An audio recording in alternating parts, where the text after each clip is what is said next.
Menanggapi tanggapan fraksi PDIP, fraksi Partai Golkar, dan fraksi PAN mengenai rasio utang tahun 2025 yang mencapai 40,54% dan pengelolaan utang ke depan, pemerintah menegaskan bahwa meski rasio utang meningkat dari 39,81% PDB di tahun 2024 menjadi 40,54% PDB di tahun 2025, pemerintah menyampaikan terima kasih atas apresiasi fraksi Partai Demokrat dan fraksi Partai Gerindra terhadap keberhasilan pemerintah dalam menjaga defisit.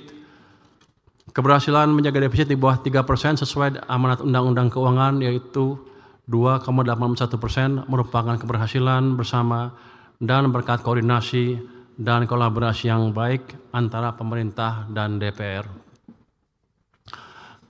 Menanggapi tanggapan fraksi PDIP, fraksi Partai Golkar, dan fraksi PAN mengenai rasio utang tahun 2025 yang mencapai 40,54% dan pengelolaan utang ke depan, pemerintah menegaskan bahwa meski rasio utang meningkat dari 39,81% PDB di tahun 2024 menjadi 40,54% PDB di tahun 2025, posisi ini masih jauh di bawah batas maksimal 60% PDB sesuai undang-undang, sehingga APBN kita tetap aman dan terkendali.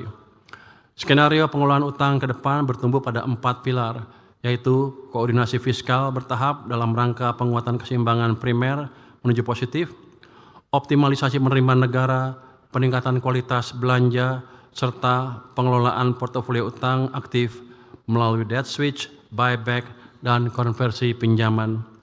Dengan strategi ini, pemerintah optimis rasio utang dapat dikendalikan bertahap sambil menjaga keberlanjutan fiskal dan agenda pembangunan kita.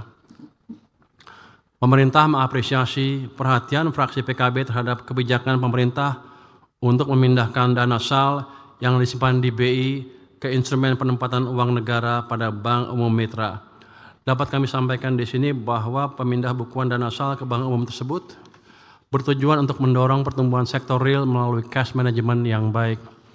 Hal ini dilakukan melalui penempatan idle cash pemerintah di Bank Umum Mitra dengan bunga rendah sehingga dapat menurunkan cost of fund dari perbankan. Pemerintah berterima kasih atas apresiasi fraksi-fraksi DPR RI mengenai pencapaian opini WTP LKPP tahun 2025. Pencapaian ini merupakan perwujudan nyata dari komitmen dan konsistensi pemerintah untuk melakukan peningkatan kualitas pengelolaan APBN berdasarkan prinsip tata kelola yang baik. Hal ini juga merupakan hasil upaya pemerintah bersama stakeholders terkait, terutama dukungan dari DPR dalam meningkatkan kualitas pertanggungjawaban pengelolaan keuangan negara. Pemerintah berkomitmen untuk menyelesaikan seluruh temuan pemeriksaan dan rekomendasi BPK. Pemerintah telah menyusun dan menyampaikan rencana aksi seluruh rekomendasi BPK dengan rinci dan terukur. Pemerintah juga melakukan monitoring atas penyelesaian tindak lanjut tersebut dan melaporkan progres penyelesaiannya secara berkala kepada BPK, serta menjadikan penyelesaian tindak lanjut rekomendasi BPK sebagai salah satu pengukuran kinerja pemerintah. Pemerintah sekali lagi menyampaikan penghargaan yang sebesar-besarnya kepada seluruh fraksi DPR RI yang telah mendukung dan bekerjasama mengawal berjalannya APBN pada periode ini. Pimpinan dan para anggota Dewan yang terhormat, demikian pokok-pokok tanggapan pemerintah atas pandangan fraksi-fraksi DPR RI terhadap RUU tentang pertanggungjawaban atas pelaksanaan APBN tahun anggaran 2025.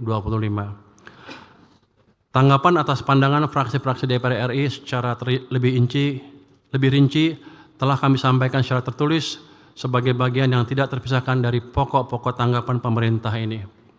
Pemerintah menyambut baik persetujuan fraksi-fraksi DPR RI untuk membahas RUU tentang pertanggungjawaban dan pelaksanaan APBN tahun anggaran 2025 pada tahapan selanjutnya, sesuai ketentuan dan jadwal yang telah ditetapkan.